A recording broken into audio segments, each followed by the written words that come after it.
Kita masuk ke kabar yang pertama. Direktorat Narkoba Polda Sumsel bersama Sat Narkoba Polrestabes Palembang melakukan penggerebekan kampung narkoba di kawasan Tangguh Buntung, Kecamatan Ilir Barat 2, Palembang.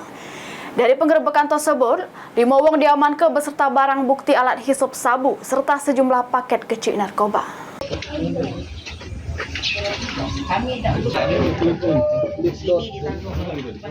Direktorat Narkoba Polda Sumsel bersama Sat Narkoba Polrestabes Palembang dibantu pasukan Brimob menggerebek kampung narkoba di kawasan Tangguh Buntung, Kecamatan Ilir Barat 2, Palembang.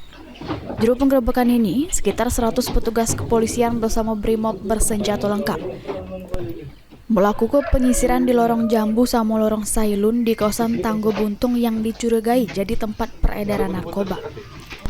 Terselip sikok-persikok rumah yang dicurigai dilakukan pemeriksaan oleh petugas kepolisian.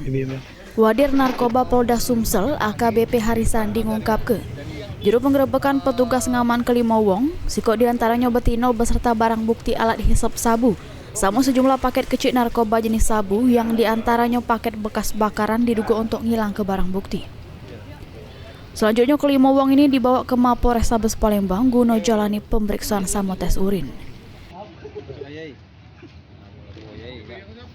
Ada yang kedapatan pirek maupun paket pahe di depan pagarnya.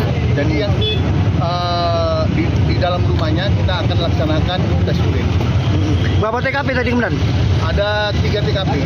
Untuk yang diamankan berapa banyak kemudian? Dari lorong Jambu tadi kita mengamankan 1 orang, terus dari lorong sebelah lorong Jambu itu ada 4. Untuk selanjutnya kemudian? Ya kita lakukan pemeriksaan di Polrestabes. Salah satunya menemukan apa bang? Ada pirek sama paket pahe. Heru Wahyudi, PAL TV.